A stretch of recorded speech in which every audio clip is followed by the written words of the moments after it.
கஷாய recipe பார்க்கலாமா? அதுக்கு என்னெல்லாம் தேவைன்னு சொல்கிறேன். ஃபர்ஸ்ட்டு வந்து வெத்தலை எடுத்துக்கோங்க, கற்பூரவள்ளி, துளசி இந்த 3 இலையும் நல்லா கழுவிட்டு மிக்சியில் சேர்த்துக்கோங்க. இது கூடவே கொஞ்சமாக மிளகு, கொஞ்சமாக சீரகம், ஒரு பல் பூண்டு, கொஞ்சமாக இஞ்சி சேர்த்து நல்லா அரைச்சிக்கோங்க. நான் இஞ்சி பூண்டு சேர்க்குறத வீடியோவில் காமிக்க மறந்துட்டேன். இதை தண்ணியில் ஆட் பண்ணி இது கூடவே கொஞ்சமாக மஞ்சள் தூளும் சேர்த்து நல்லா பச்சை வாசனை போகிற வரைக்கும் கொதிக்க விடுங்க. கொதித்ததுக்கப்புறமா தேன் சேர்த்து குழந்தைங்களுக்கு கொடுங்க. ரொம்ப எஃபெக்டிவாக இருக்கும். வாங்கிட்டு வந்த எல்லா மளிகை சாமானையும் நெக்ஸ்ட் டே மார்னிங் ரீஸ்டாக் பண்ணிகிட்டு இருக்கோம்.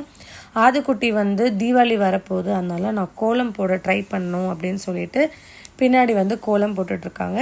அதே மாதிரி தீபாவளிக்கு அவங்க தான் சமைச்சு கொடுப்பாங்களாம், அதனால ஏதோ ரம்ப இலையில் வெட்டி ப்ராக்டிஸ் பண்ணிகிட்டு இருக்காங்க.